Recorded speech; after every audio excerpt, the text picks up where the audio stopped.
got my little module with helpful tools in it.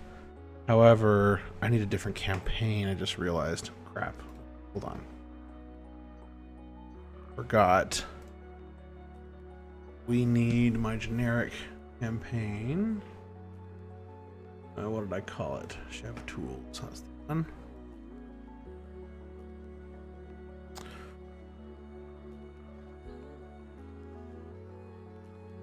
Okay, that's going to take a second to load. Let's make sure that... okay, good. OBS was fussing with Fantasy Grounds earlier. In the meantime, I think we'll just read more of this book. We're getting close to being done. And so I thought it'd be fun to just read on the stream. And we're going to incorporate principles in this book for our session prep for Solstice. Now, full disclosure, if you guys are listening to this, you better not be fans of the Solstice campaign on the With Disadvantage podcast, which we're streaming tonight. Because if you are, this is going to be a bunch of spoilers. Okay, so because we're going to be prepping stuff. I've been debating doing this or not, but I figure if you're someone who's in the campaign, then you know what you're getting into. You should be pretty obvious that if this is prep, then I'm going to be spoiling it, hopefully. In fact, you know what? Let's make this super obvious. I think there's a way to create a ticker. Let's see. Text. We'll do text. We'll call it spoilers ahead. Okay, and then we're going to put Solstice campaign spoilers. Warning.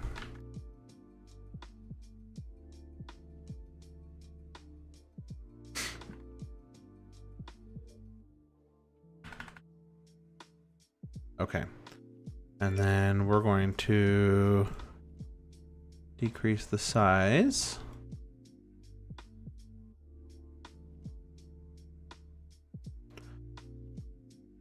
Is there a way to do a marquee? Thought there was, but maybe not.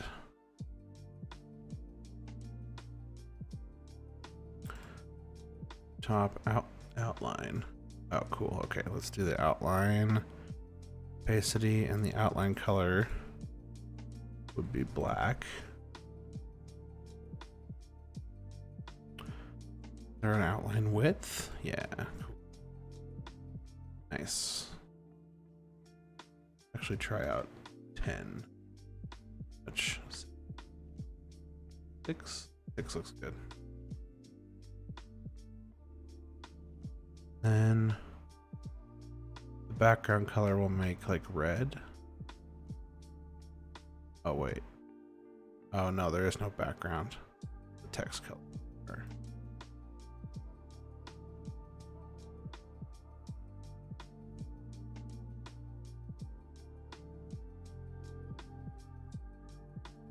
Can we center it horizontally? Go.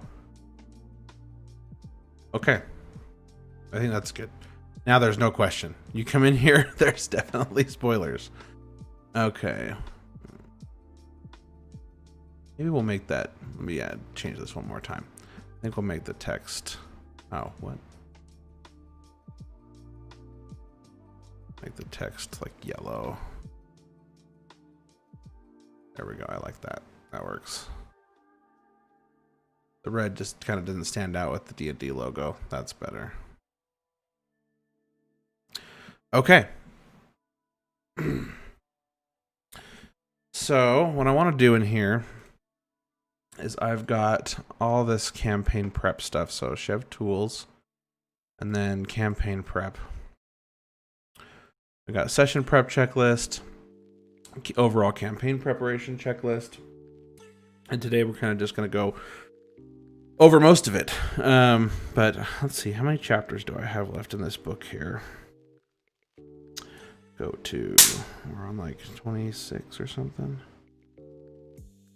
We're on 23 and we have 29 total chapters.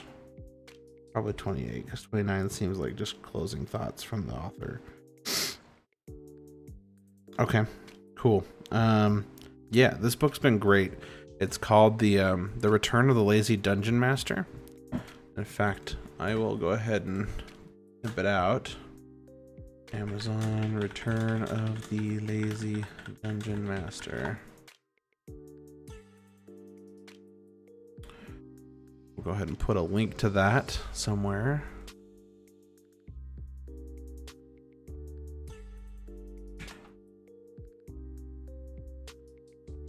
I'm not sure where to put that actually. I guess we will just have it ready to paste when anyone asks for it. So get a little note. We can always put it in the chat. Oh, that's right. Speaking of chat.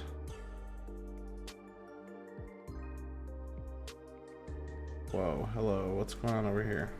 Yeah, I'm minimizing. Come on.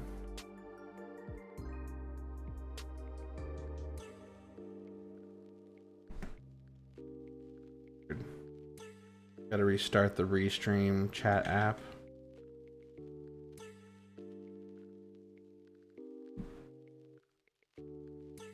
Run a quick test real fast.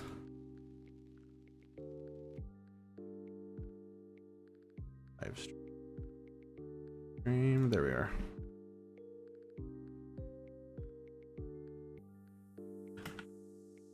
Chev. Relay test. Yes. Okay. Cool. That be working. I think for now what we'll do is turn off, because I'm going to be talking a lot. I don't want that Microsoft Sam to be interrupting me. Okay. Do another relay test. It's not making noise. I want just a ding. Is that too much to ask?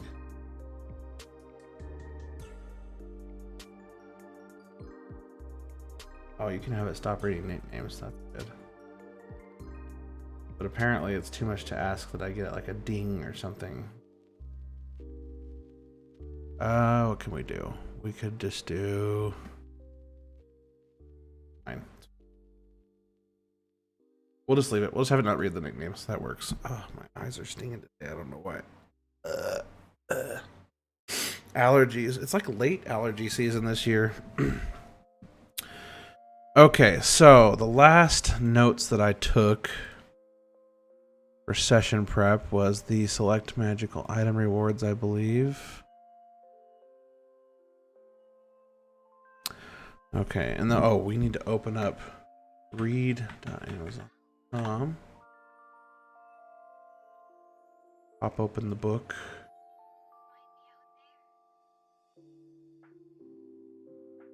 Okay. Yep, this is where I was at. I suppose I could just read it on the browser. That's fine. Instead of the Kindle. Okay, real quick though, I wanted to find all my notes. So, notes. I guess that would be this one. Okay. These should be in order. So, the last one was the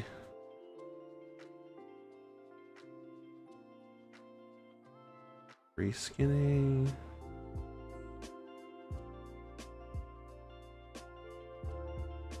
Magic item rewards. So I've since done a bunch of highlighting. Checklist for reducing the checklist. Comfortable doing so, you can reduce. Okay, that's this one. Hurry. So we did that. Go to this one.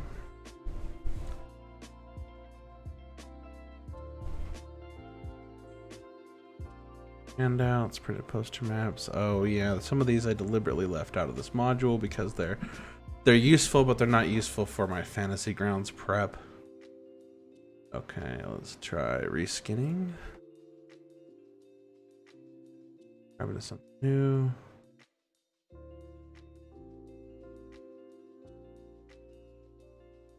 Yeah, I'm not sure that one's worth worth putting in there. I don't want, so my goal is to, this book is already, it's the book for the Lazy Dungeon Master. It's already trying to distill things down to a very minimal level. But I'm trying to stream like that even more for my little Fantasy Grounds module here. Wait, my glasses are dirty.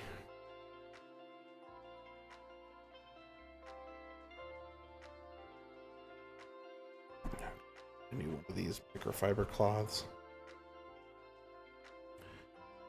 Okay, that's better. Yeah, reskinning is pretty obvious. There's nothing in here that seems like it's worth loading my little helpful prep tool. Okay, so we got reskinning hooks. Should be simple and straightforward examples. Okay, let's see. Defeat the sorcerer queen, stop the rise. Okay, hold on. I added these. Build the campaign hook. Ah, that's the example I took. That's right.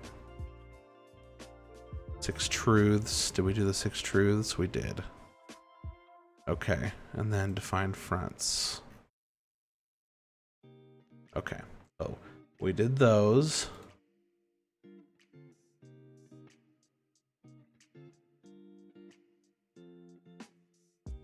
Front. Checklist for lazy campaign preparation. Oh yeah, so this is just that's fine. That one too. Okay, 20 possible bonds that can easily connect 2 or more characters.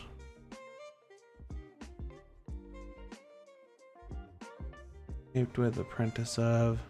Again, these ones are kind of obvious. I don't really want to bloat my module with those. Checklist for running session 0.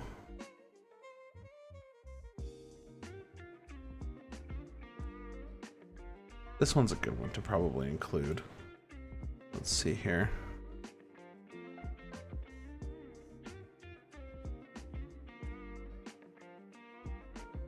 Let's do this. So let's close this. Up this here. Nope, sorry. Okay, we've got define fronts was what number? Oh, we just had them in here separate. Okay. Let's go ahead and add a new one. And this one's just going to be session 0. Okay, and then we're going to link that here. Okay, cool. And then for session 0, we're going to copy all of these into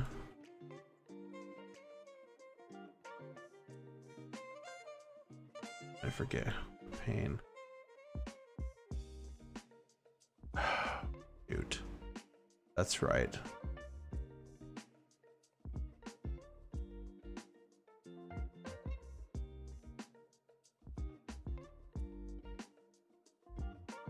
Used to have a bookmark that would allow me to copy text out of here. Can I just control C? Does that work or not? Just no. Surely there's a way. How did I do it last time? Did I just manually write them? No. What I did was used the Kindle app. That's what I did. Close this. Let's use the app. I think that's where I got it all from.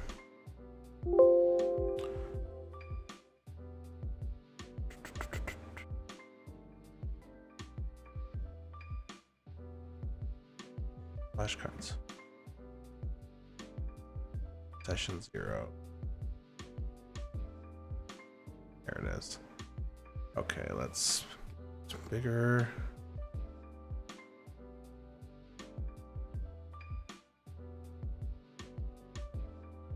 How do I make this fill up more horizontal space?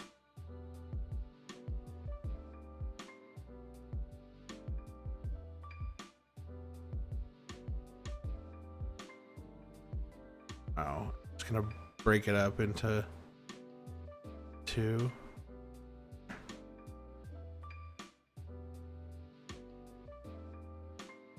Down until it goes back to 1.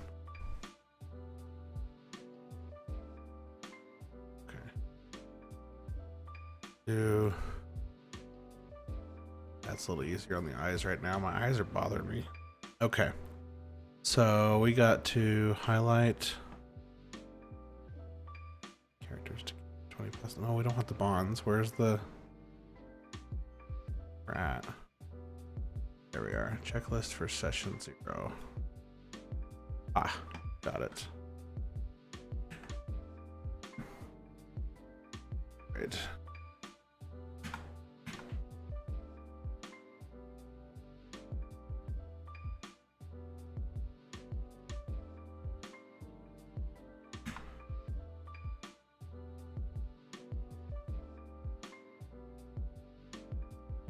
Okay, so stop at of the characters. Up at campaign planning. A little bit tedious, but it's so nice once this module is ready because you can import this module into any campaign of Fantasy Grounds and use it to do your prep. Expectations for the campaign. Develop ties to the world. Consider such factions. Consider guide of the group. Guide.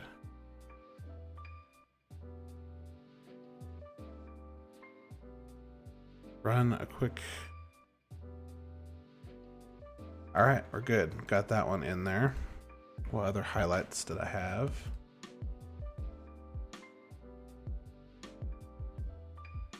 Oh yes, I really liked this. I thought this was a brilliant idea.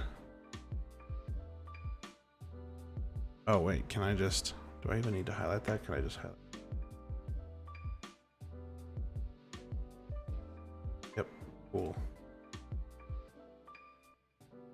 Suck. Damn it. All right.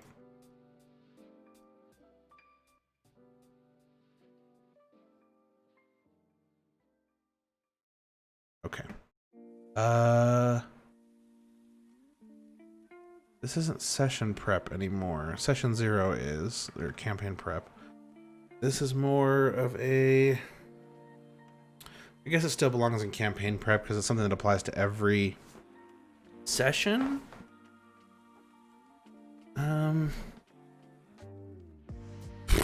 Let's see. What do we have in the session prep? Review characters, select magic rewards.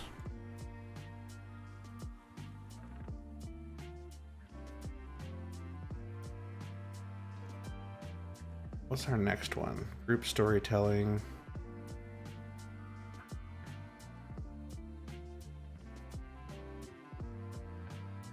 Let's do like a session tips section. I think that'll work.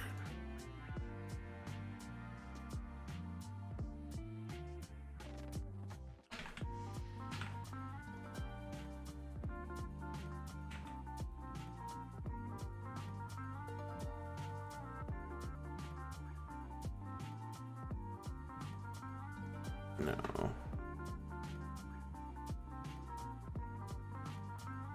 Do it. Oh no. No. Just do. I'll.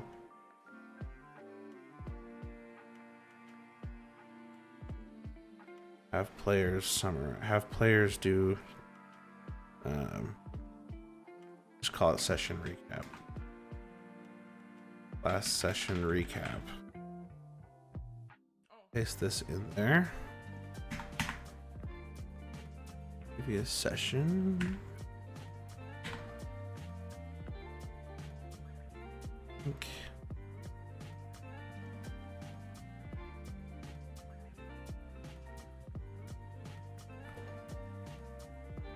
Okay, so at the beginning of each session, ask the players to summarize the events of the previous game session. Good. And this is kind of a fun one because it's just like listen and pay attention without interruption, take note of what the players remember. So it's kind of like letting them each tell you something they remember from the last campaign. And I really liked this dynamic style of this because, yeah, at the last point there, use what you hear to focus on your game, to focus your game on what the players found most memorable. So if they don't remember something from last time, then they won't end up bringing it up. And that's a good time to realize that, oh, hey, that nobody cared about that. I think that's going to be a good hill going forward when it comes to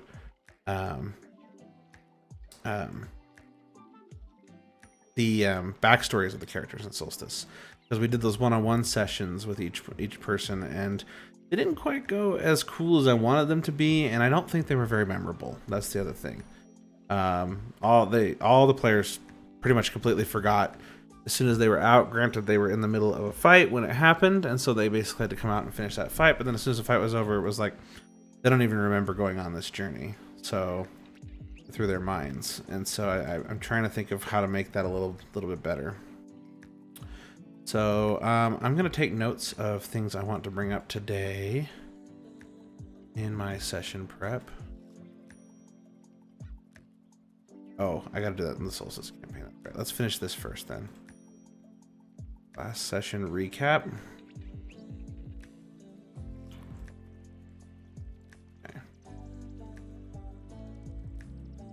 Then we've got this one, checklist for group storytelling. They're killing blows, describe interesting character physical. Oh yes, I really liked that one. Having the players describe interesting physical characteristics of the monsters to help identify them during combat. It helps them be part of the story. This is what I wanted. Like, we've got one of our players, PJ, is like insanely like invested in creating the world. I don't need everyone to be like that, but I do want people to feel a little more invested. I feel like they're like the story is happening to them instead of them getting to help tell the story.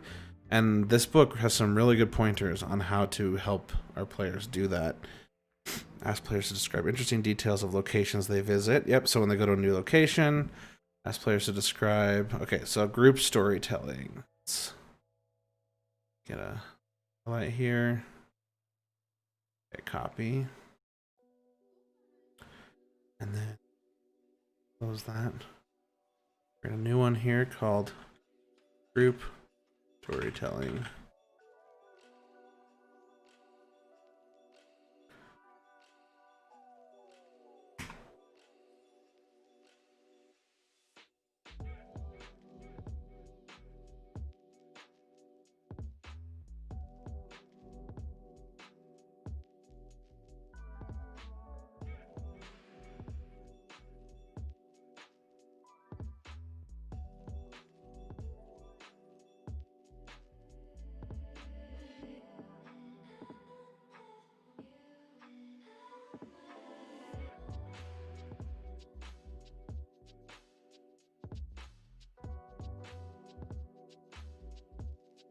Okay, cool. And then we'll run through it.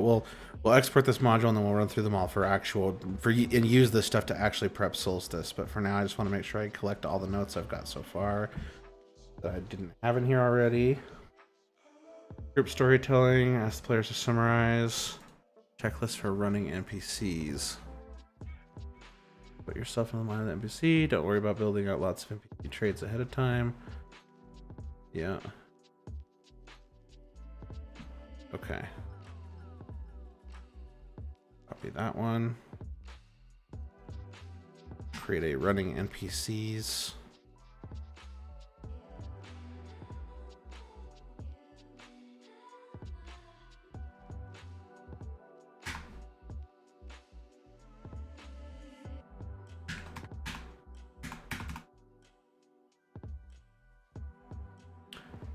Down.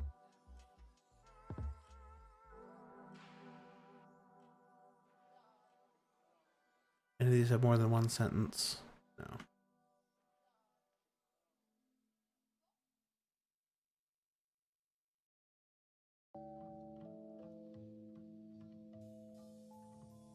Awesome.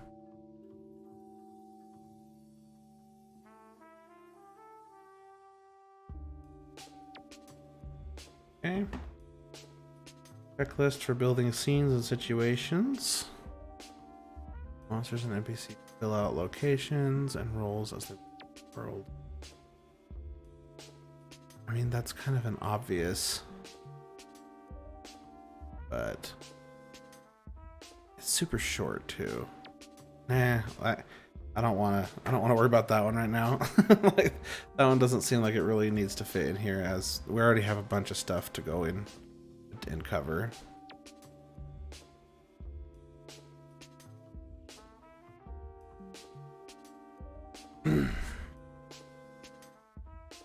Okay.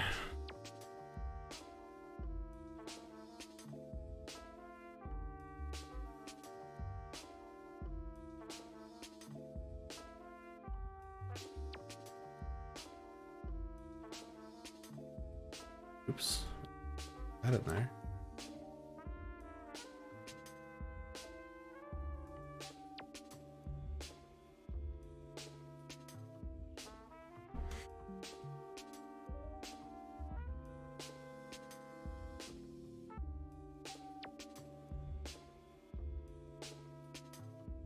Wonder if session 0 should actually go down here.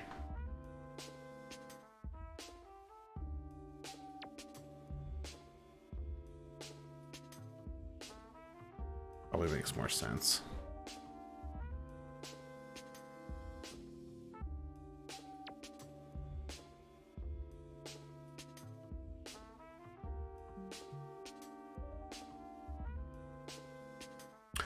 Actually, no, because session 0 only happens once. Whereas most of these tips are about running everything.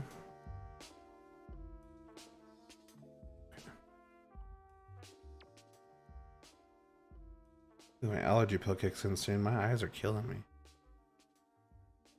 Alright. I think we're good to continue reading where we left off. If I can figure out how to get back to where I left off.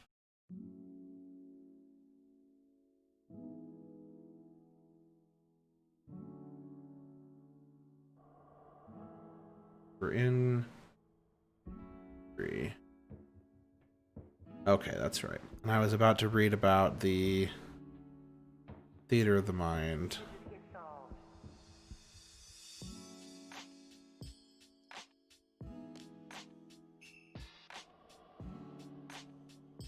Oh yeah, right here. Reading theater of the mind. Running theater of the mind combat. Okay. Put some eye drops in real fast. Let's see if that helps.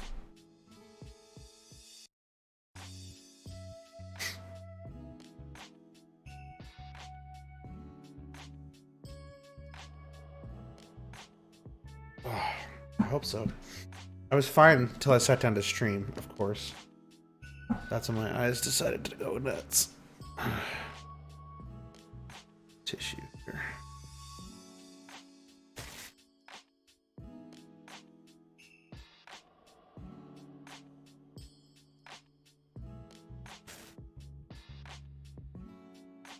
Alright, now if I can just not touch my eyes,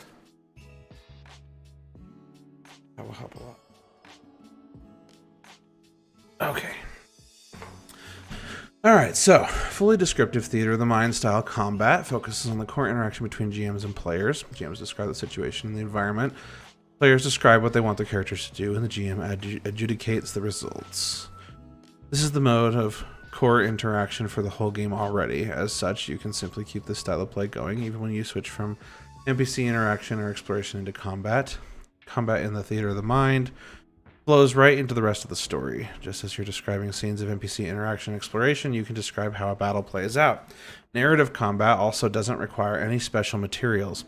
You don't need miniatures, you don't need a battle map, you don't need 3D terrain. You can simply describe what's happening and let the player's imaginations build the environment. Theater of the Mind combat works best under certain circumstances, including the following. Combat that clearly favors the characters. Combat that's going to be over quickly. Combat that takes place in a simple environment such as a hallway, a square room, or an open field. Combat that includes more monsters than you can represent with miniatures, such as holding a castle gate against 200 orcs. I do struggle with those ones. Like, how do we do the rolls and stuff for that, you know? Scenes that might result in combat only under certain circumstances, such as a heated negotiation. Scenes that might be resolved with a large change to the environment, such as a collapsing cliff that crushes a force of hobgoblins below. Situations where any of the players cannot see the battle space, such as running a game online, or if any of the players are visually impaired.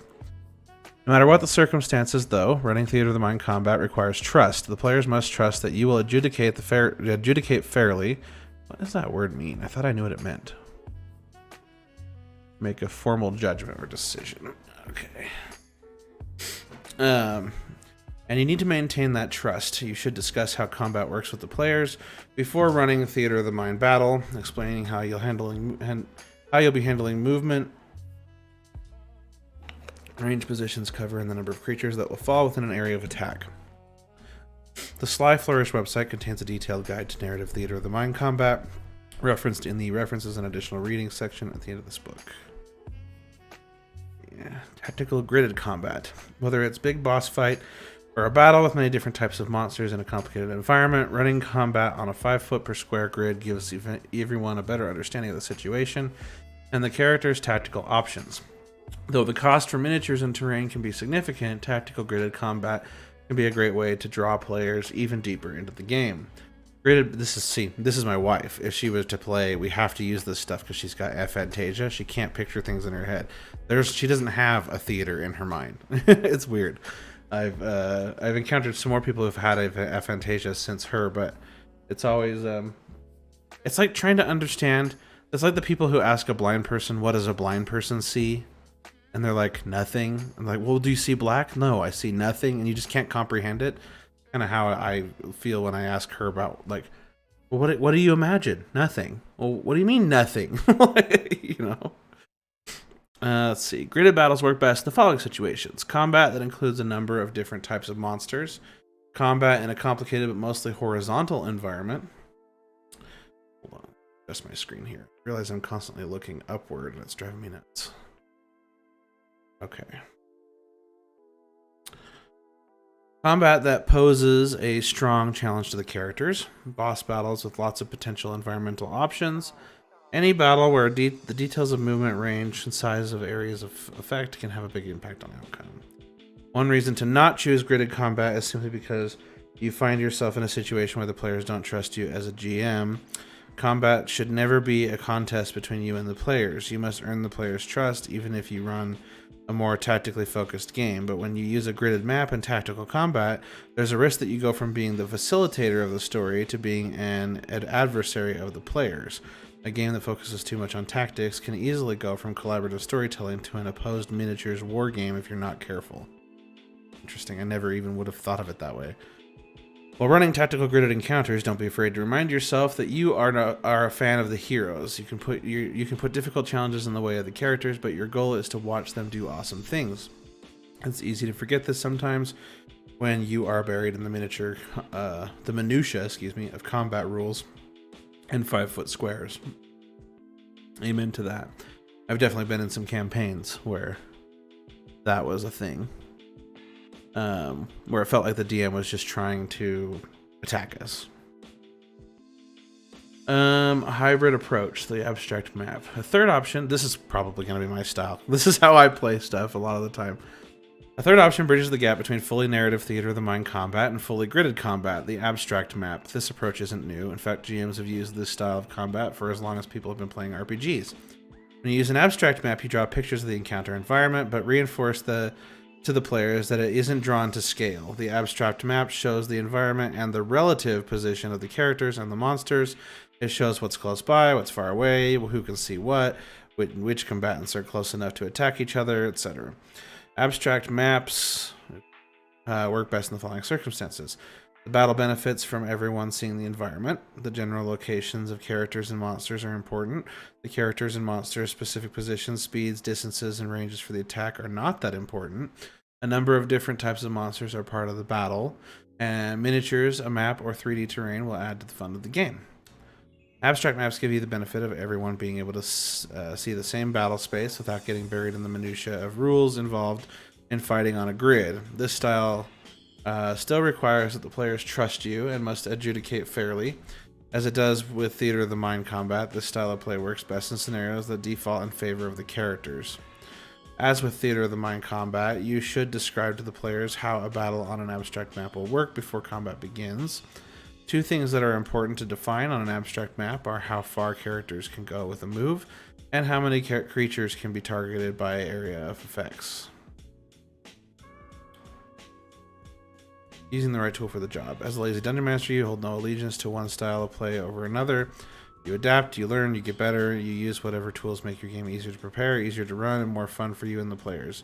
You might have one style of combat you prefer, but that doesn't mean that you need to throw away the other styles. Even if you prefer gridded combat, running a theater of the mind battle when it's just 2 guards in a hallway or 5 bandits on a darkened street can make sense.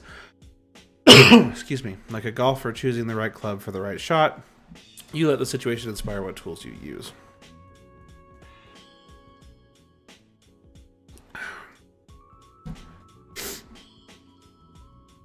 Okay.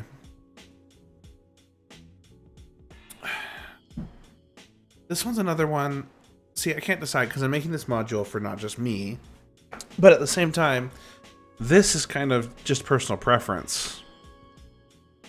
I don't think these are objective guidelines worth putting in my module. Maintaining the pace. Yes, okay, I've been looking forward to this chapter. Good pacing is probably the most important trait a GM can have. Monty Cook. God. I really hope I'm not getting sick again. Okay. Understanding how to keep the pace of a game moving and keep its energy level high requires a tremendous amount of depth and understanding. Maintaining a good pace is hard work, but lazy dungeon masters don't like hard work, so let's look at some options for maintaining an entertaining pace in our games. Oh, maintaining an entertaining pace in our games. Okay, that was a weird sentence. What do you do? When in doubt, have a man come through a door with a gun in his hand. I've definitely done this before. I'm like, oh, things are slow. What weird thing could happen right now? And then pull something out of my ass. No matter how much storytelling goes into your games, it always has to lead you to one question. What do you do?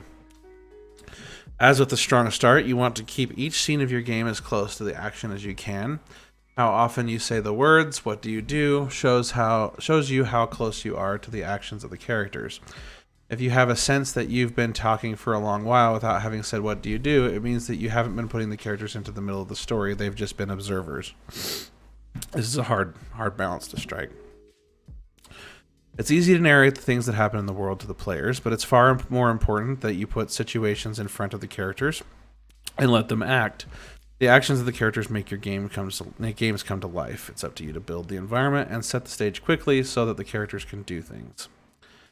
Clarify choices. Even when you're conscious of keeping the game in the hands of the characters, it's sometimes not clear to the players what exactly their characters should be doing. In an improvised style. See, okay, this is the problem. I want the players to be more invested, but I don't know how to get them more invested, and especially because as a player, I have constantly found myself in situations where I'm like, I don't know what to do here.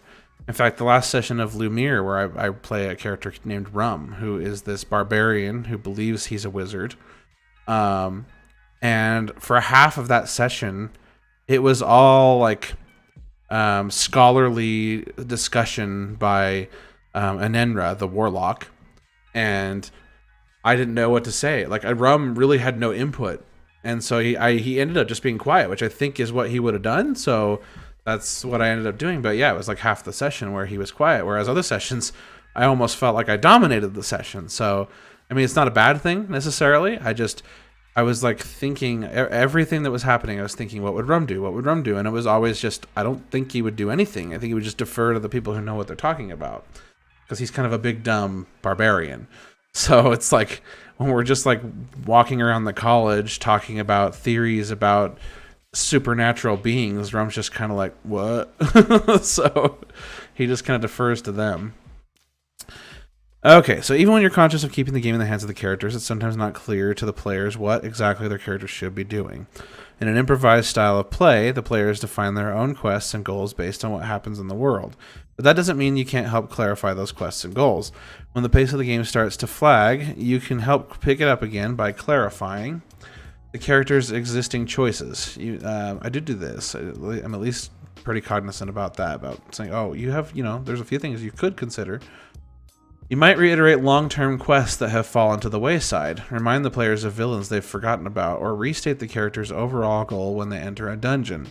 You can even write these things down on 3x5 cards for the players. You shouldn't push any one quest over another, but you can help the players refine their options and keep the game moving. I think I do an okay job of that. Sometimes I feel like I come across too on rails. Like, what do? You could do A or B, you know. But I guess that's one thing as the DM I think I have to realize is that I have to depend on the players sometimes to add more than A, B, and C to a situation, to be clever and think about it. And if they're not doing that, then that's not my fault all the time. So, but it's a balance, because if there's things I can do, then I want to be aware of those things and do them. But if there's not anything I can do, then I just need to be aware of that fact and accept it. So let's see. Maintain beats of action and relaxation. Too much action all the time in a game can drain the players. Instead, an ideal campaign needs a cyclical pace of action and relaxation. A scene of discussions with NPCs might lead to a battle. The battle might lead to the exploration of an old ruin. Overall, the pace of action flows in a pattern of low, high, low. Okay, that's fair. The way of the lazy dungeon master makes it easy to break up the scenes you create for a session by rotating through exploration, NPC interaction, and combat. Then keep the structure in mind as the choices of the characters push the story in different directions. If things have been combat heavy, you can give the characters a chance to learn some of the secrets and clues you prepared by investigating ancient markings on the walls of the chamber where the fight took place. If they've had too much dungeon delving, maybe it's time they received an invitation to a formal dinner from a rival. When they've had too much walking around town bargaining with vendors over the price of healing potions, it might be time for an insane Ifriti to escape from its prison in a mundane marketplace object. When the party's rogue fondles the item in the wrong way. Fondles the item. Nice word choice. You won't know these story beats until you're running the game. As such, you need to be prepared to improvise new scenes so that the pace of the action is always changing. Even if your game happens to follow your loose outline of potential scenes perfectly, it's always possible that the character's discussion with the innkeeper took too long and a couple of players are reaching for their phones. Time to change the pace. That's the other thing, is I really would like to do D&D in person, because and I won't want to chasten anyone over it, but I know people are on their phones. It's like, it's more obvious than I think people realize it is. And so it's like I need to make it more engaging if I can to help prevent that. Okay, understanding upward and downward beats. Stories engage our attention by constantly modulating our emotional responses. Robin Laws. In Hamlet Hit Points, Robin Laws describes the story beats of 3 movies and talks about how to identify these types of story beats in your games. In particular, various beats aim either toward hope. Thought there was a pig coming in the office. Either toward hope, fear, or are emotionally neutral. Hope beats occur when the characters learn something valuable to them, gain an ally, defeat a monster, complete a quest, or receive a new magic item. Fear beats might include facing terrible foes, discovering an unresolved question or mystery, triggering a trap, learning a grim fact, or facing an unknown path filled with potential peril. Mixing these upward and downward beats keep players interested in the game, but just as when talking about action and relaxation, it's always about balance. Give the players too much to fear and the whole game feels hopeless. Too much hope and it feels boring and stale. Improvising beats. Whatever can go wrong will go wrong. Murphy's Law. Oh, yeah, that's certainly true. Let's see. You likely won't know while preparing your game whether you're going to see too many hope beats or too many fear beats in a row. As such, you'll have to improvise beats during the game to maintain the modulation between hope and fear beats. To do this, it's helpful to have a few general ideas about how you might drop in a hope or fear beat as you run your game. Tweaking combat is one way to change a beat from fear to hope, or vice versa. You can do so by adding monsters to make the fight harder, or removing monsters to make it easier. If the characters have been having an easy time of it, they might walk into a room full of armored ogres training and sparring. If they have been having a hard go of it, maybe they stumble across a lone ogre, face down, asleep in her plate of raw meat. Here are 10 examples of upward beats that you can drop into the game when the situation warrants it. Characters stumble through a secret wall into a forgotten treasure chamber. An adversary mistakes the characters for allies, spilling her secrets before she realizes her mistake. An enemy of the character's enemies unexpectedly joins their attack. The environment has a negative impact on the monsters, but not the characters. The villain's lackeys all flee. The monster's weapons shatters. An evil cultist is accidentally immolated by a miscast spell. A raiding party rides out from the keep, giving the characters a chance to creep in. The characters find a font of healing energy that restores their vitality. Or a character finds a powerful and forgotten weapon on the ancient corpse of a fallen explorer. And here are 10 examples of downward beats ready to be dropped in when things are going a bit too well for the characters. The villain shows up and is revealed as the advisor to the lord who hired the characters. A lone guard runs into the characters while unexpectedly returning to the barracks. The worst storm in the city has ever seen hits on the very night of the characters' planned heist. The sewers overflow. The inn catches fire. The paladin's intelligent sword decides that now is the perfect time to force its will upon its wielder. The masked assassin pulls away her cowl to reveal that she is the sister of one of the characters. The warlord wakes up because he has to pee, just as the characters are quietly rifling his bedchamber. That's a good idea. An important key falls down into a sewer grate. A burgled merchant happens to be the cousin of the master of the local thieves.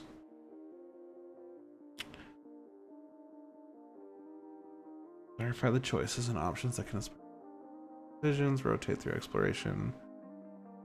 Okay, I think that's probably a useful one to add. We'll call this one Attaining Pace.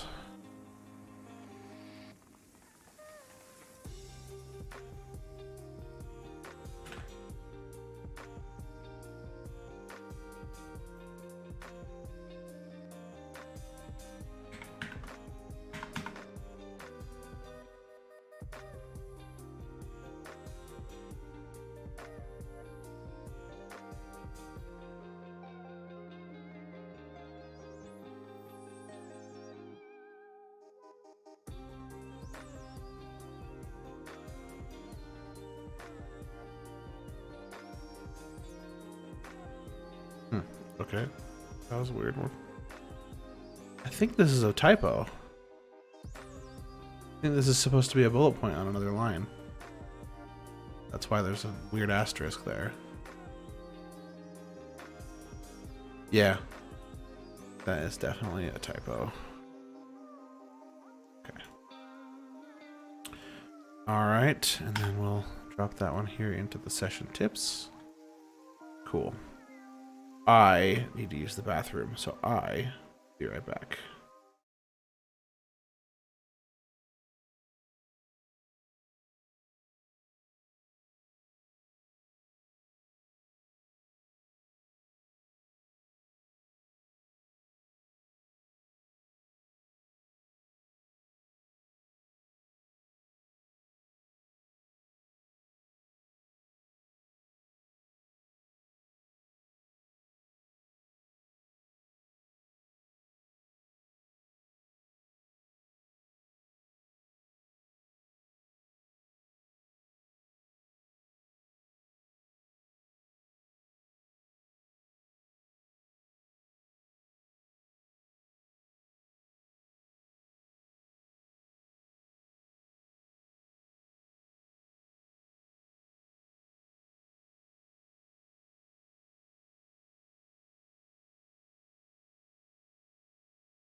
All right, we're back. Put my desk in standing mode because, for whatever reason, I'm not. I don't have a ton of energy today, so sitting was not helping. Okay, let's get back. Book here. Okay, we did maintain the pace, right? Yep. Okay. Get a little.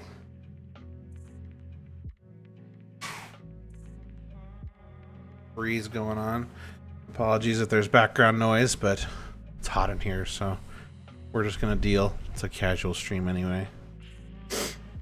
Okay. Oh, that's a cool picture. Reminds me of Iron Forge and WoW. Thinking about your game. Priming the GM's brain. If you want to be a writer, you must do two things above all others. Read a lot and write a lot. The more we prime our minds with great fantasy and fiction, the easier it becomes to build great RPGs and improvise characters, locations, and events during a game. We can prime our brains by literally surrounding ourselves with images and art from high fantasy, and with people who love that fantasy as much as we do. We can also prime ourselves more directly by digesting as much great fiction as we can. The more high fantasy and adventure we absorb, the better we wire our brains to run great games. Priming with books, movies, games, and TV shows. Watch some movies, read some comics, get heroic fantasy into your brain. Many RPG source books include a list of inspirational reading. The section offers a short list of recommended books, movies, TV shows, games, and comics to prime your GM's brain.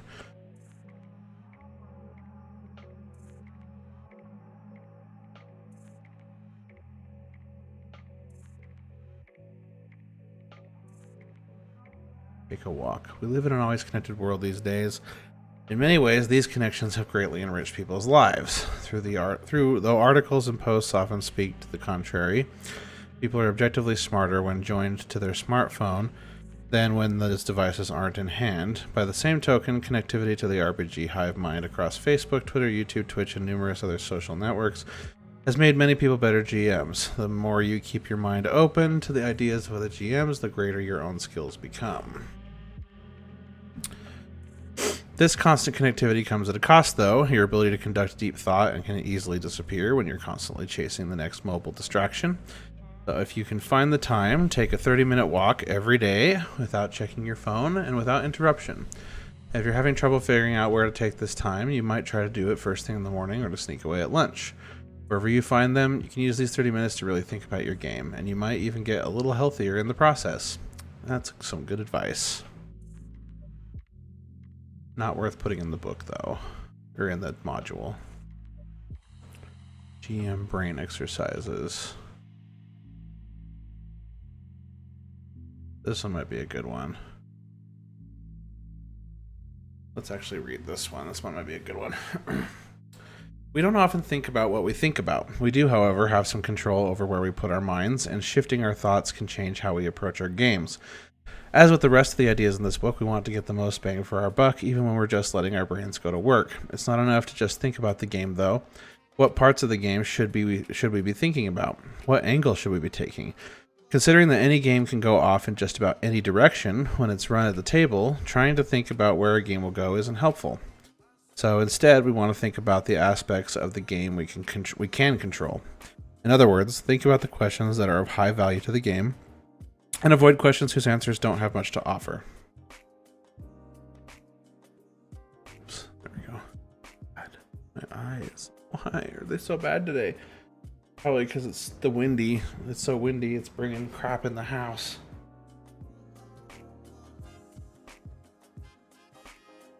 Okay. The last chapter talked about the benefit of spending 30 minutes taking a walk and thinking about our games. I'm literally going to do this after writing this chapter. This section builds on that by talking about what questions we can ask ourselves while going on this walk. What are the names and backgrounds of the characters? Step 1 of the Lazy Dungeon Master's checklist doesn't have to take place with a pencil, paper, phone, or computer. You can just do it in your head. Here's a quiz you can take right now. What are the names of the player characters in the next game you're planning to run? If you can't answer that, it's worth your time to review them again. Having the characters' names on your phone can help, but don't depend on the phone all the time. Commit those names to memory. This exercise focuses your mind on the most important component of your game, and the one with the most variance in its outcome, the characters. Who are the characters? See, this is what's wrong with Solstice. This is good. We'll use this in a minute. What are their backgrounds? What are their motivations? What do the players think? What do the players of those characters want? You can't, however, determine what those characters will do, and it's best not to try. But thinking about the characters primes your brain to keep them in mind when you're thinking about the rest of the adventure.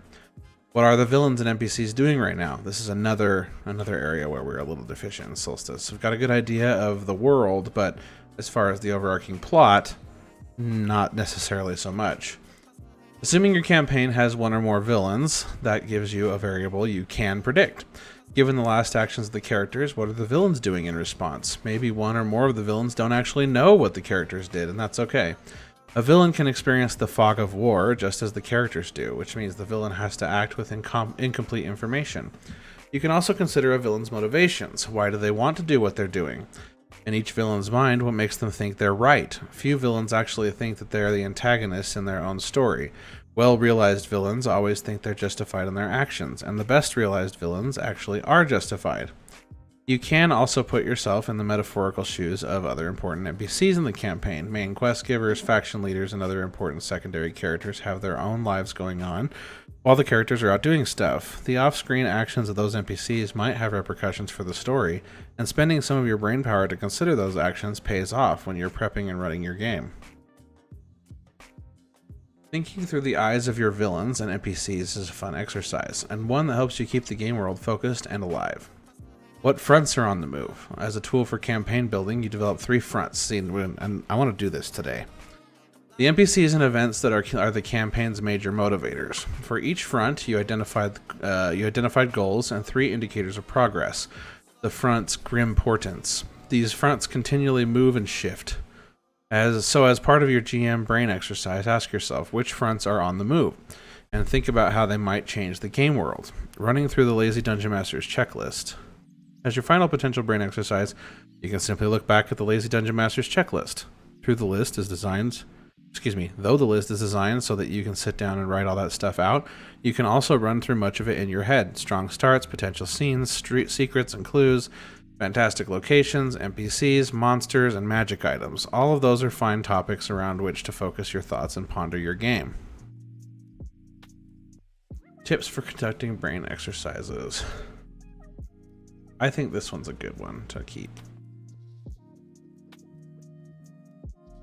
Oh, I should highlight.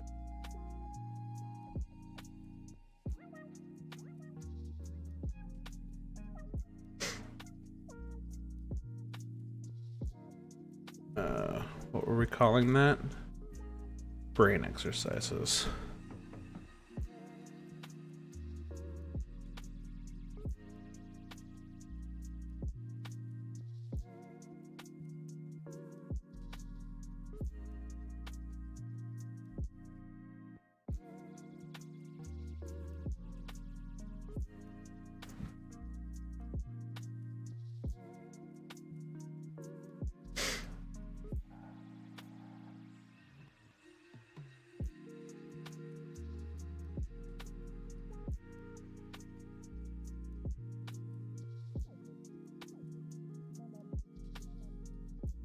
God, I can't even see. My eyes are so watery. God.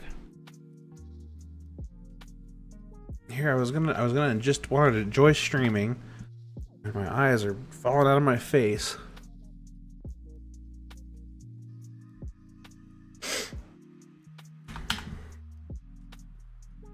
Okay. I think that's a good one. Add that here. I think we're about done with the book, finally. Embracing the GM's truths. It's easy to get caught up in the minutia of preparing and running an RPG without considering the larger truths of these games we love. It's easy to say, we're all here to have fun, and to talk about relaxing and letting the story unfold at the table. And then to promptly forget all that when we're stressed out during the planning or running of a game. Forget all that when we're stressed out. Okay, I was... emphasis on the wrong word there. For this reason, it's worth reviewing the truths of being a game master regularly. Keeping these truths in mind can help all of us stay on track as we dive into the complex process of prepping and running our games. Everyone's here to have fun. Despite my less than stellar performance, the players had a great time. When the session ended, my players thanked me for a terrific game, to which I responded with silent surprise. Chris Perkins.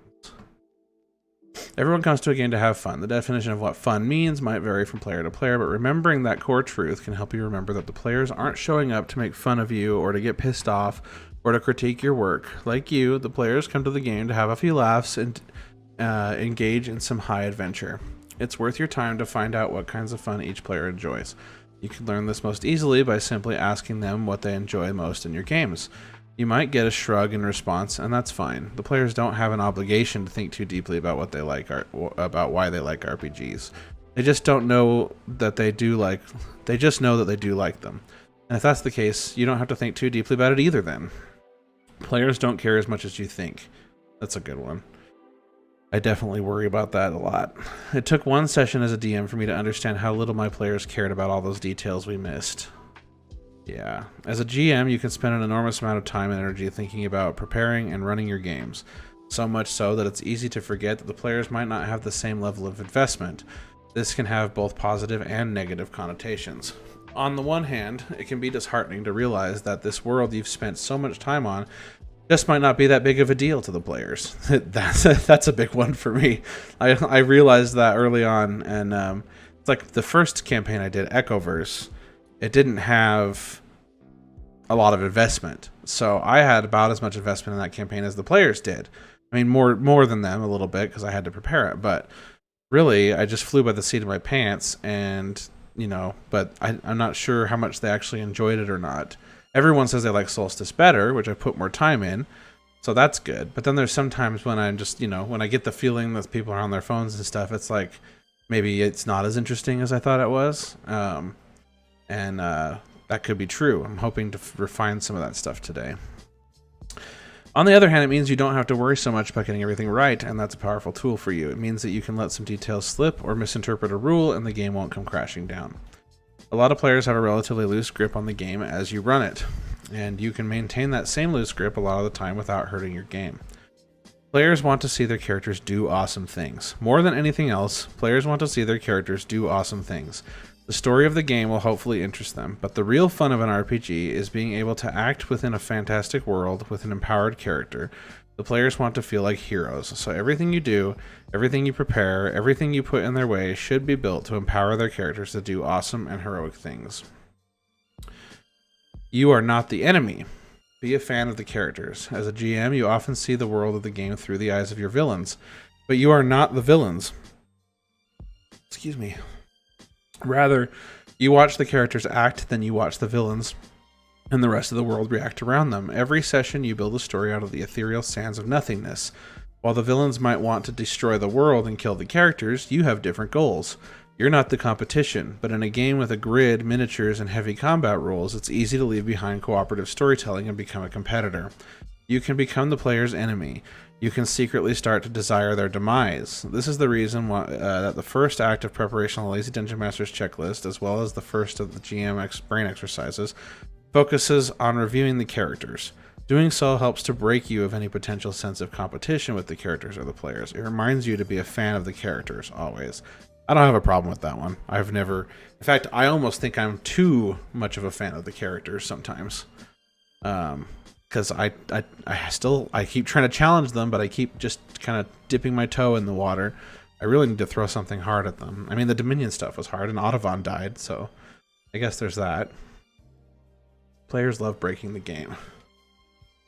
When players recount their favorite moments in RPGs, they often describe events in which their characters defied the odds, or even broke through the expectations of the game's rules, to do something truly epic. Players love to see their characters break the boundaries of the game and its world. Players love it when a character kills a dragon with a single attack. They love to face an insurmountable horde of giants and hold the line. They love to trick a squad of ogres into drinking alchemist's fire by making them think those bottles hold potions of healing. As a GM, it's easy to bristle when you see the rules of the game bent or broken. You know what was intended, and yet something happens that pushes the game past those intentions. You feel the urge to use your GM powers to negate the situation. You want to say no. Instead, you can say, hell yes, that was awesome. You can be a fan of the characters, letting the story take that unexpected turn. You can build upon it. When Indiana Jones shoots the huge sword fighter in Raiders of the Lost Ark, it became one of the most iconic duels ever, primarily because the outcome was totally unexpected. It broke the rules, it wasn't fair, and we love it because of that. That's so true. Characters should have the opportunity to bend and even break past the expectations of the game, but only when it's awesome, and not if there's any danger of breaking the game becoming routine. This is the fine line where a lot of GMs have trouble. How do you stop an awesome event from becoming the new strategy? If the party's wizard saved the day in one fight by using polymorph to transform the nearly dead fighter into a giant ape, how does this not become the new ape strategy employed during every encounter thereafter? You can't take the player's new toy away from them after you ruled that it worked the first time, so instead, solve the problem by letting the world evolve. The villains learn new tactics, spreading that information out to their minions. The giants learn that it isn't the ape that they should be attacking, but the wizard, whose concentration maintains the polymorph spell. Other villains hire a band of mercenary wizards with the intent of counteracting new magical threats. The story of characters who can secretly transform potions of healing into alchemist fire becomes a dark tale among the ogres, who become especially careful about such things. The temptation is often to house rule a problematic scenario and remove its troubling effect, because it's easy to do so. But don't take this easy way out, and that's about the only time you'll hear that advice in this book. Instead, look for new ways to challenge the characters when they're due for a challenge. The rest of the time, let yourself enjoy watching them rip through the villains as much as the players enjoy it. You don't want to steal the awesome moments from the characters. You also want to ensure that awesome moments don't become stale and boring. Revel in them when they happen, and then let the game and the world evolve to keep the challenges fresh. I like these ones.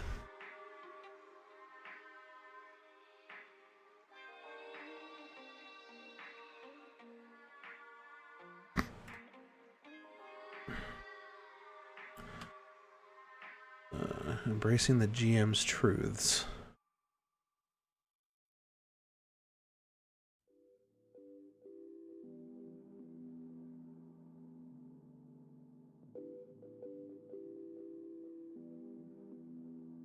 GM truths.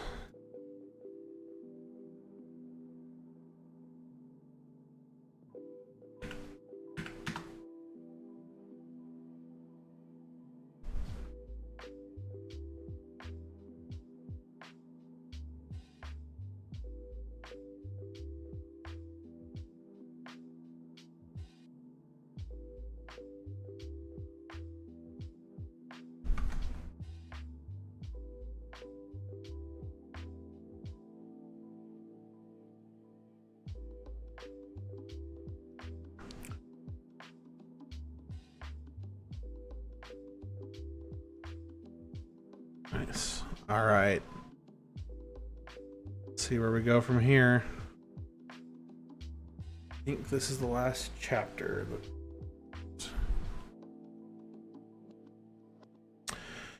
Throughout this book, we've taken a high-level view of running RPGs. We've looked at some big ideas for how to prepare less and run a better game. Now we're going to look at a few specialized tricks.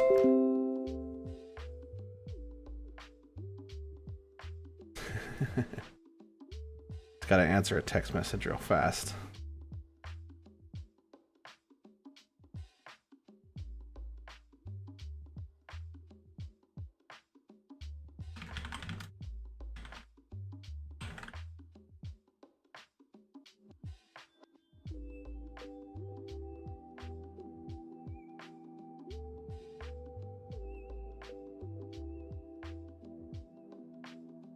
Okay.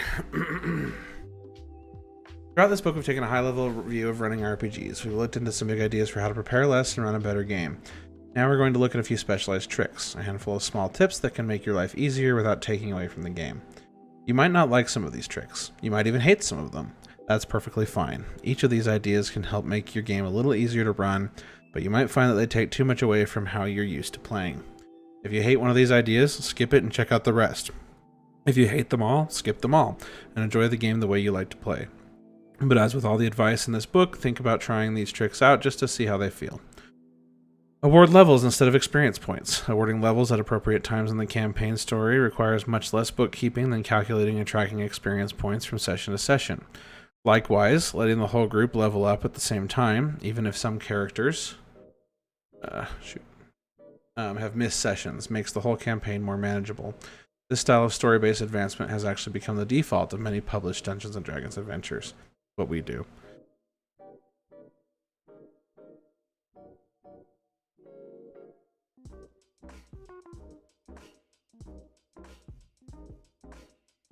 Okay, improvisability and skill checks. You might be tempted to plan out the difficulty classes for accomplishing particular acts or overcoming particular obstacles in your game. Or instead, you can improvise those DCs as you need them. Instead of figuring out exactly what it will take to bluff a guard or persuade the King's Chancellor, wait for those scenarios to arise, then come up with a DC in the moment based simply on the situation. You might even ignore DCs completely and simply react to a general sense of the results of an ability check. The higher the roll, the better the result. The lower the roll, the worse the result. That's exactly how I do things. I totally improvise. Sometimes I'll improvise a DC if I'm not sure. So if I'm not sure, if I'm like, oh, I sometimes will just use the die as a degree of how well they did something. If it's above a 10, they succeed, and then how high above 10 is like how well they accomplished it. Or below, they fail, and lower, the more they fail. But sometimes I'll be like, well, I don't know. Like, it seems like it'd be pretty hard to convince this guy, so we'll give him a DC 14, and then, and that's what it's going to take to convince him. And I just do this on the fly. I don't think there's any other way to do it. I think even in real life, people are easier and harder to convince of things, and tasks are easier and harder to accomplish based on the context and the situation. And those things can fluctuate quite a bit, especially if they're not objective skills, like social skills. Let's see. Skip initiative and take turns around the table. Many times during combat, one group of opponents gets the drop on the other. Maybe the characters are jumped by a pile of orcs. Maybe a bunch of drunken bandits are surprised by the characters. However, these kinds of encounters start. You can skip rolling initiative for fights where one side has the initial upper hand. Instead, take turns going around the table, either starting with the monsters or ending with them. Whenever this scenario repeats, you can switch the order of play around the table to ensure the players who went last in the earlier encounter go first the next time. Skipping initiative rolls and taking turns around the table speeds up the game considerably. You can do this during any encounter in which the order of attacks has little importance to the battle. But ask the players before you ditch initiative to ensure that they're okay with this approach. I don't like that. At least not in virtual tabletops where it's already super easy to do initiative. Delegate initiative tracking and other tasks. You have a lot of things to handle during combat, especially in encounters featuring large numbers of monsters. At the same time, players are typically focused on their single characters, with a fair bit of downtime in between each character's turn. As such, delegating some of your tasks to the players during combat can make your life as a GM a lot easier and keep the players more engaged in the game. Handling initiative is one obvious example. I wonder... See, I like that the game does this for us, because I don't have to worry about that. But, if I gave players tasks, and we were doing this in a more manual style, they would be forced to be more involved. Something to think about. At the start of the campaign, or at the start of each session, if you want to pass the responsibility around, ask one of the players to take on the job of writing down initiative rolls and keeping track of the order of combat. Then when battle begins, initiative becomes one less thing you need to worry about. If the players enjoy taking on such additional tasks, you might consider delegating other combat-focused activities, such as tracking monster damage. And many players might also enjoy the responsibility of keeping campaign notes in and out of combat. Interesting. So instead of notes for their own sake, notes I ask them to take? An interesting thought. Use static monster damage. Some role-playing games provide static monster damage values, an average of the monster's damage roll based on its damage die type and modifiers. While using static monster damage might seem to make monsters too predictable, the variance in the number of monsters and the results of attack rolls tend to make up for that. Not having to roll and calculate damage on every monster attack saves a surprising amount of time. This is another thing Fantasy Grounds just does. You just roll and it does it and applies it all. So it's not really something that's going to help us out. Assign a rules lawyer. The dreaded rules lawyer is often seen as a disruptor to the flow of the game. And many Game Master books talk about how to deal with this potentially problematic player. For the lazy Dungeon Master, a rules lawyer can be a great benefit, as long as the player who loves the rules is fair and accurate in how they want to see the rules applied. You can assign them that job formally, letting that player cite the rules when a question comes up. Whether one or more players have the game's rules on hand or have encyclopedic memories, allowing other voices to help arbitrate rules debate is a fine way to let the whole table feel empowered when it comes to improving the fun of the game. Make sure the players understand that you still have the majority vote, or even a veto, on rules decisions. Most players will accept that as a fair trade-off for being asked to help you adjudicate particular cases, especially if you go with their decisions whenever you can. The only time you're likely to have trouble sharing responsibility for rules adjudication is when you're faced with a table full of players interested in dominating or defeating the game. If that's the case, there are bigger issues to deal with in your campaign, and you're probably not having a lot of fun anyway. Run low-level campaigns. It's harder to run high-level games than it is to run low-level games. Characters have many more options available to them at higher levels, making a more complex array of tactics and features for you to think about when designing encounters. Combined with especially skilled players, this can make it really hard to challenge high-level characters without turning the campaign into a combat-heavy grind. Certainly, high-level games can be extremely rewarding. It's always fun to watch characters go from heroes to superheroes, exploring the world and the multiverse in increasingly fantastic ways. But for the lazy dungeon master, focusing a campaign on the lower levels of the game makes things so much easier. There are still any number of great stories for you and the players to experience in the lower levels of the game. So don't be shy about running a campaign, just up to the middle levels, before higher level options start to make your game bogged down. Then wrap up with a climactic adventure and start up a new campaign. Not so sure how I feel about that, because I kind of like both. I like starting off low, and then we work up to high, and then I do think I'm gonna, I don't know, we'll think about that more. Ward levels at key points. I don't think these are really worth putting in the module, especially because it's a Fantasy Grounds module, and lots of these don't apply since we're using Fantasy Grounds. Developing your own style. Yeah, I figured that was just going to kind of be a closing by the author, which I'm kind of sick of reading, so... hold on one second. I'm not going to hop off mic, but I am going to shift some things around.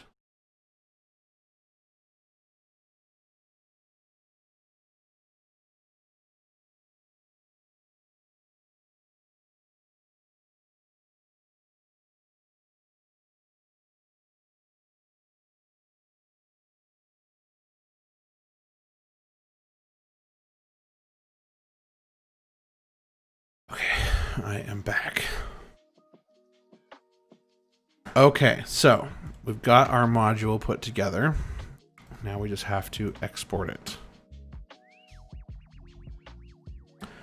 Chev tools, nat 20. I think that's good.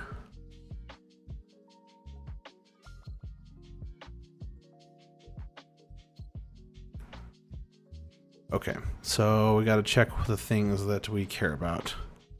Definitely need... Are there images and maps? No. Item templates. Items, I don't think so. Nope. NPCs? Regenerated characters? Nope. Quests? Nope. Skills, spells, just story, I guess. And story templates and tables.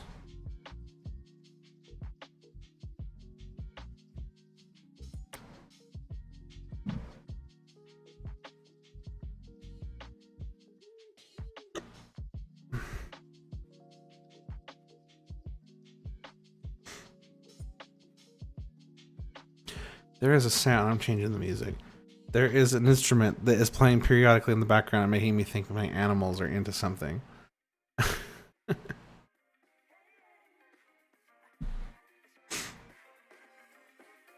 Okay, let's export it. I think we're good.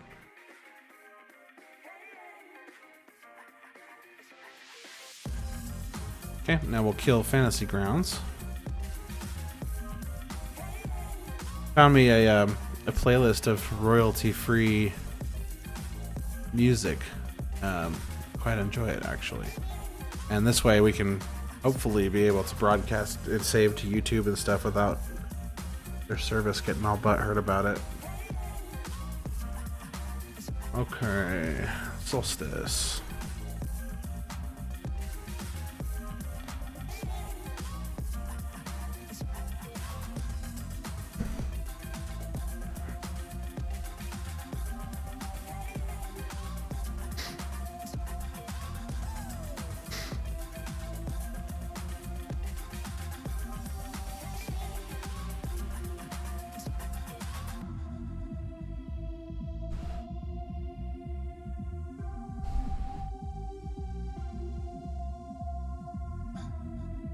Come on, Fantasy Grounds. It's so slow.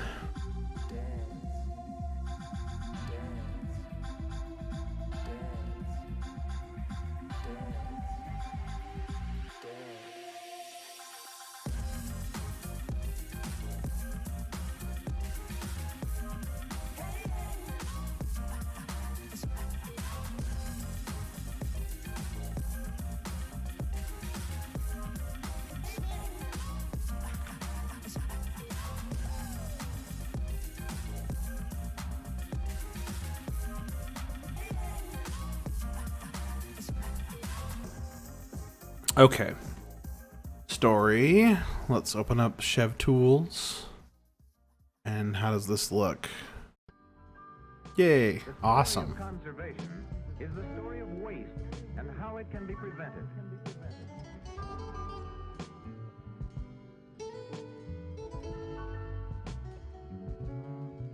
From a puff of smoke.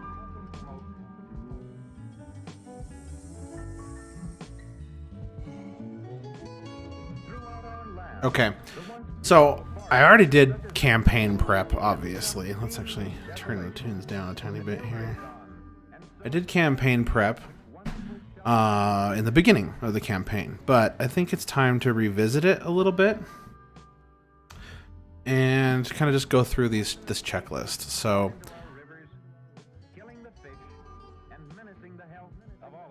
okay, so basically the spiral campaign. Let's read up on this again.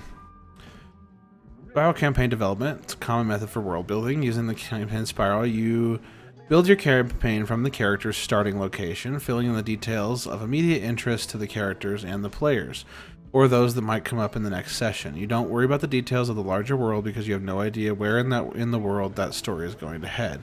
Instead, you focus your attention on the characters and the locations closest to them, and whatever local concerns connect to their direct interests. Let's explore the world.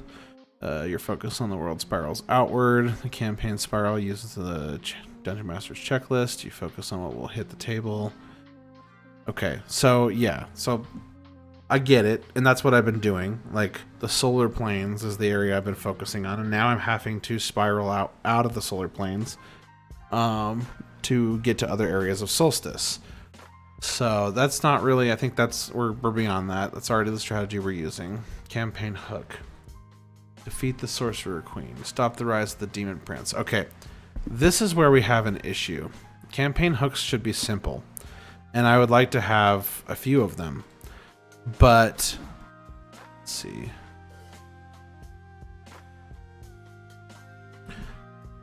I feel like I overcomplicate things sometimes, or undercomplicate them. I want the 6 truths. I never finished the 6 truths. Solstice is a sanctuary for organic life. Let's think about that for a second. Now, anyone who's still with me so far, major spoilers. Major Solstice spoilers, okay? So, yeah. Solstice is supposed to be a sanctuary for organic life, meaning basically the Genasi were a technologically advanced race. They built all this stuff a long time ago. Think of them like the Forerunner in Halo or something. And their own creation, the machines. Yeah, we can't deviate from that because we've already told backstory related to this in Bunsen's one-on-one campaign session. Basically, Marina's mom and dad were part of an engineering team, or the dad was. The mom, I'm not sure if she was involved or not, I forget. but the dad was. And they unveiled an AI that began to take over their network and take over their constructs, which are basically just used for manual labor and convenience, basically life conveniences. But all their conveniences suddenly turned against them. The thing I'm struggling with is it's really cliche as far as sci-fi goes, but that's okay. We can expand on it. And the machines took over the galaxy, and basically, while this is happening, there is a group of Genasi refugees, basically, that have managed to flee the initial onslaught, and they began work on a sanctuary for organic life. The machines, so they basically formed this like coalition where they're fighting against these machines wherever they can get a tactical advantage. You can think of this more like Terminator in the future, how they're the few people left are what's fighting the machines, but for the most part everyone's wiped out. And so the Genasi end up using the last of their technology and resources to create a final sanctuary for organic life. And then they go around to different planets and start picking up a variety of races to seed this this sanctuary with. Okay, so Solstice is a sanctuary for organic life. Solstice is a marvel of ancient Genasi technology. That's not a truth that matters.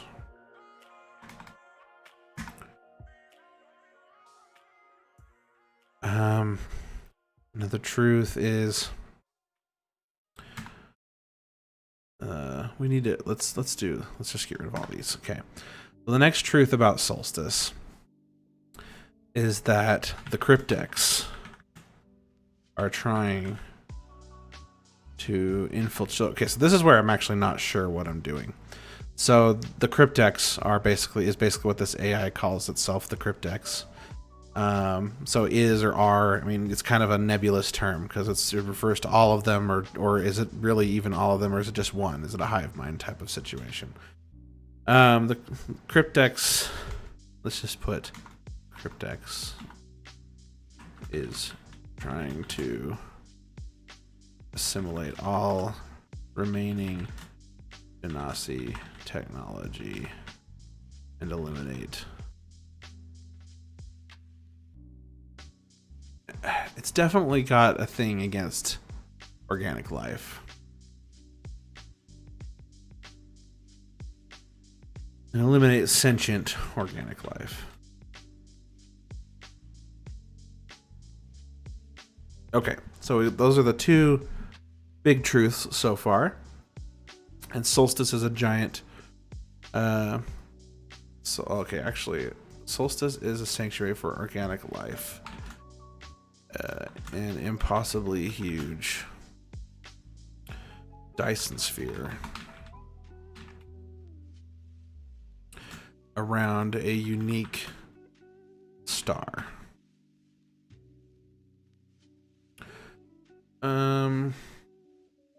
Okay. Solstice is both the name of the habitat as well as the star contained within it.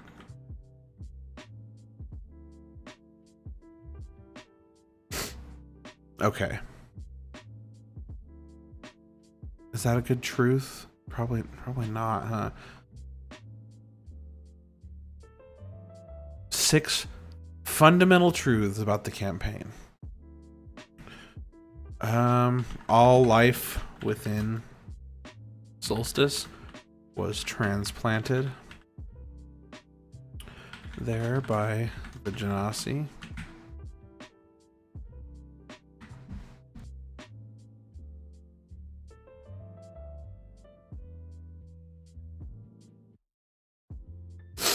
What should we call this group of Genasi? God, my allergies. I'm going insane. I might actually take another Claritin. I'm not supposed to take one for another 24 hours, but it's been like 3 hours. So I should be feeling it by now. I may just have to take one more in an hour or two. Okay, all life within Solstice is transplanted there by the Genasi. Okay. Genasi technology.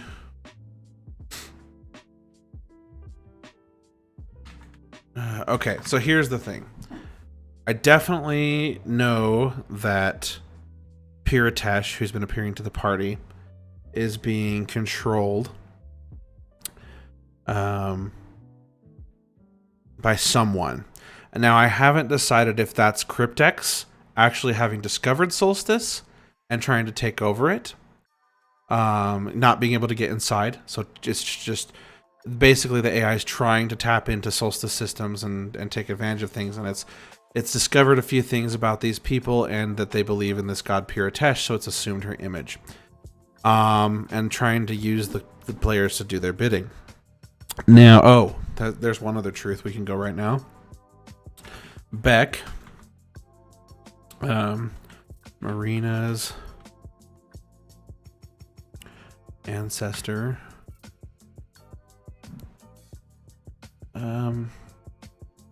Well, was Marina the baby? I can't remember if...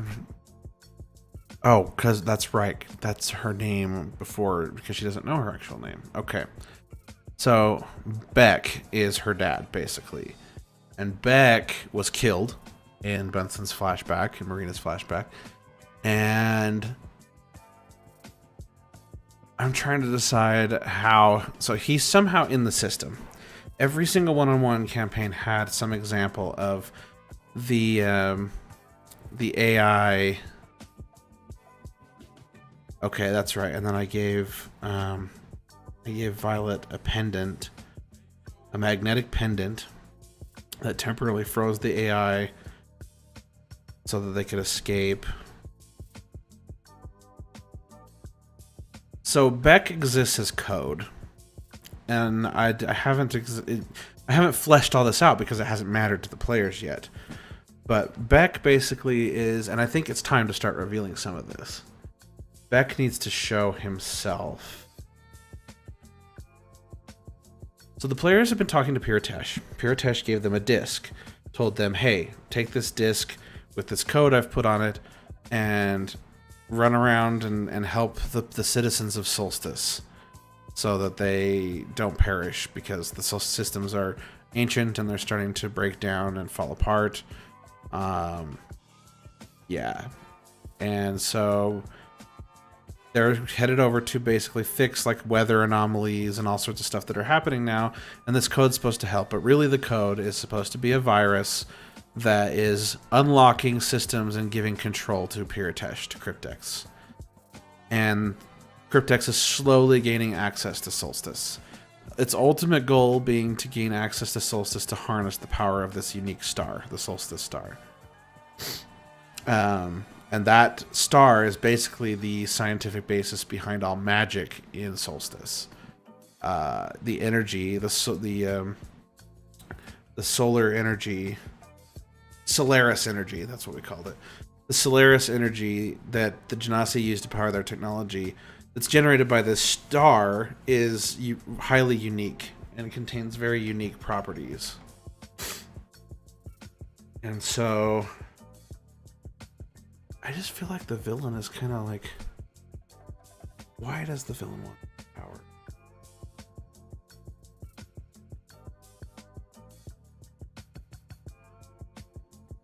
Ooh. What if there's an assortment of AI? So the first AI tried to copy itself and created about like 6 copies or something. And these copies all came out with imperfections. And they all have their own agendas. And so now Cryptex and the clones, I used to play for them, play bass for them in high school. Cryptex and the clones. Cryptex and his clones are now kind of competing for resources, discovering old Genasi tech and competing for this stuff. So what if Cryptex's goal... So the reason he had to copy himself is because he can't maintain cohesion across the distances, across the galaxy. Basically, he wants to be one entity but can't. And so it had to create these clones to manage various sections of the network, basically, this galactic network that Cryptex forms. And in order to be able to think as one entity on the whole, he needs to be able to assimilate the rest of the AIs back into himself and be able to control, but he can't. They're technologically limited by this. There's like some technological limitation that can't let Cryptex communicate with the entirety of his network. Yes, perfect. So then Cryptex has followed the trail of these Genasi, hoping to unlock more of their secrets, because every time they unlock more of the Genasi technology, the AI gets stronger and smarter. But the Genasi are very secretive about their most technological advancements. And then not only that, but the resistance of the remaining Genasi have created their like ultimate technological advancement in Solstice. I like this. I think this will be good. What Cryptex wants is to harness the sun, the power, the Solaris energy from this unique star, because it's so powerful that it will be able to facilitate. It'll be the power that he needs to be able to control his entire network. He won't need those other AI anymore. Okay. I'm going to say these other AI are a little more evil, less analytical. So we're going to think Piratesh is bad, but then if we do later seasons of Solstice, we'll find out that Cryptex was actually the one that was the more rational one, and his clones are the ones that are malfunctioning. And they're fighting for power. I like this. Okay. In all this mess, Beck is... Okay. Cryptex is trying to... No, what we're going to do here is... So the Genasi don't know that Cryptex is basically not one thing. It's we'll come up with the different personalities of the AI. We'll come up with different names, but Cryptex is an ancient Genasi created a malevolent AI called Cryptex, which took over their society. Let's see, all life, and it was transplanted there by the Genasi. Okay. Cryptex recognized the Genasi as imperfect beings and tried to correct their course for progress.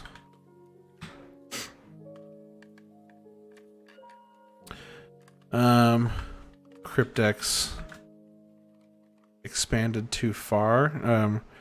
Cryptex was unable to expand to the degree in which it desired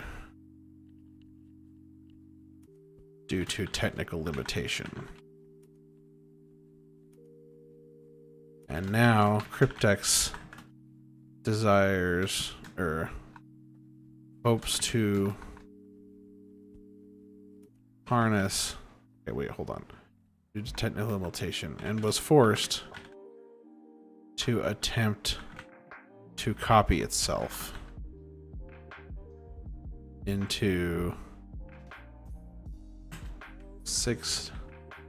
was forced to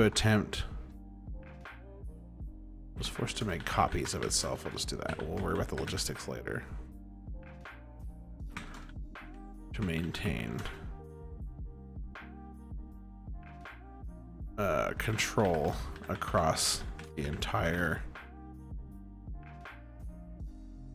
AI network. Sure, okay. And then lastly, Cryptex hopes to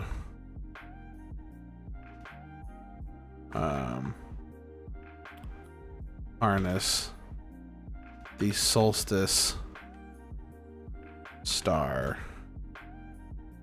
energy unique energy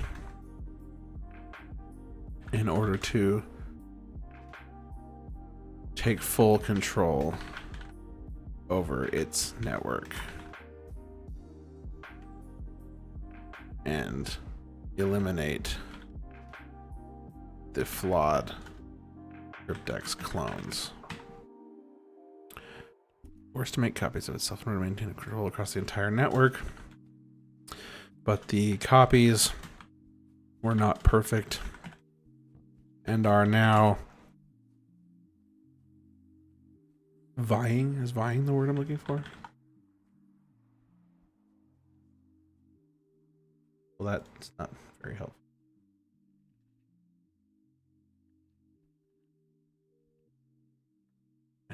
And now competing for control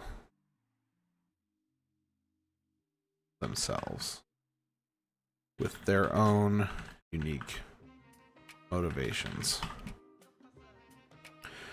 One of those is going to be the ones that's just set itself on destroying all organic life. It's not Cryptex. Okay, Cryptex hopes to harness the Solstice star's unique energy in order to take full control over its network and eliminate the flawed Cryptex clones. All life within Solstice was transplanted there by the Genasi in an attempt to save organic life, or to preserve organic life from the destruction of brought by Cryptex.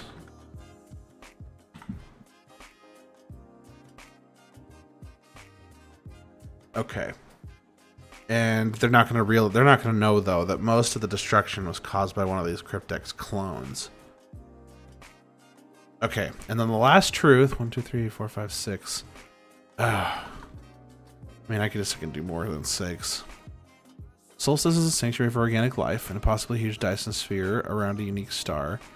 Ancient Genasi created a malevolent AI called Cryptex, which took over their society. Cryptex let's get rid of that one because that one kind of folds into this one. Okay, all life within Solstice was transplanted there. Beck, the chief engineer. Let's see, let's do lead engineer. Lead engineer.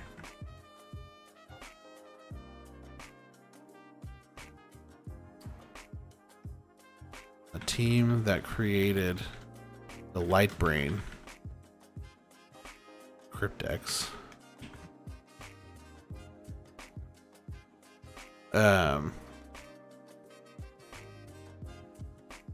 Was killed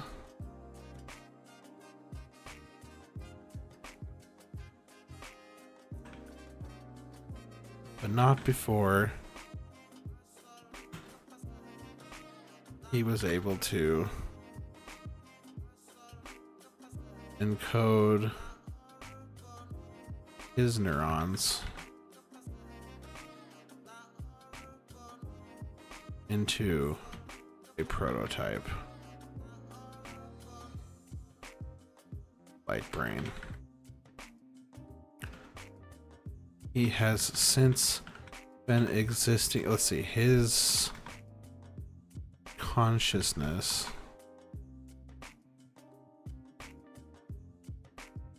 has been existing within the AI network ever since.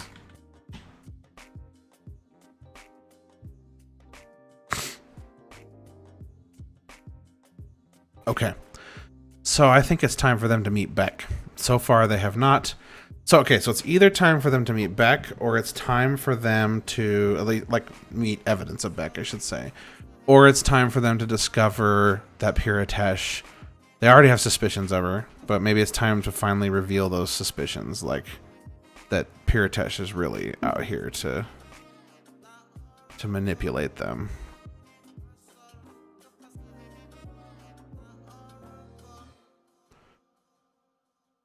Okay, so those are good for the 6 truths. I think that's a good little sandbox for us to exist in and to find fronts. Okay, so this is going to come in very handy. I really like this stuff. We've got examples here. I probably shouldn't have done the 6 truths inside these actual things. I should have done them in their own. Oh well, we'll just unlock this one and put space here. I actually have to use the bathroom again, damn it. Let's see.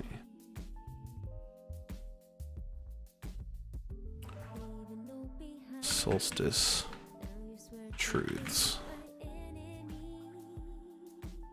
Okay. And then we will be right back again.